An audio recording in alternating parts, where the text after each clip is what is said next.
Harris Faulkner, the host of Outnumbered on Fox News, leaned rather sexist and into the normalization of sexual assault while defending Donald Trump, surprise, surprise, with one of her guests as well, trying to make the argument that Stormy Daniels' feelings are invalid because she should have known better, which obviously is disgusting and anyone with at least base 90 IQ wouldn't believe it, but let's watch her plead her case anyways. Number one, the judge sounds like a perv because he wants her to talk in lurid detail and he's asking her to speak more slowly. That's gross. Number two, let's say the transaction did take place. I'm talking about the physical one.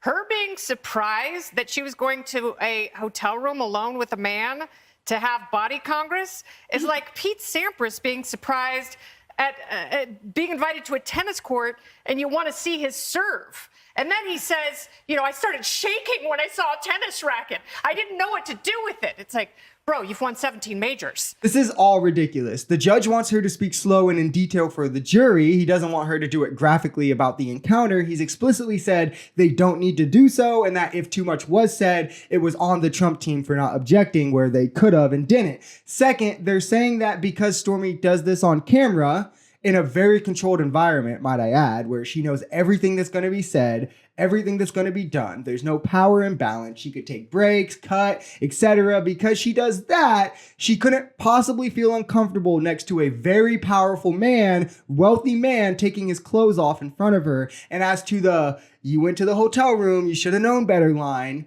First, Trump said he wanted to go there because the restaurant was crowded, and then she came out of the bathroom to him with his pants off. That's pretty shocking in any situation. But two, you can say no at any time, and it's still just as justified and no less invalid. She could have said yes, led him to the room herself, and then felt discomfort and wanted out, and it still would have been equally valid as what actually happened. Kaylee, this clearly is, because all our legal experts have confirmed, irrelevant, nothing to do with the case in point. It is designed to try and damage Trump. It is clearly the case that this is now an election interference farce. And no, this is actually a pivotal piece to the case. This shows the motive. It sets the stage for what Trump was trying to cover up and why he would go to the lengths he did. It shows how the $130,000 wasn't just lawyer expenses. It was a fee to hide a scandal that largely would hurt Trump's image and standing electorally. And the fact that they're saying it coming into court now, being said to the jury now, 8 years later, is still just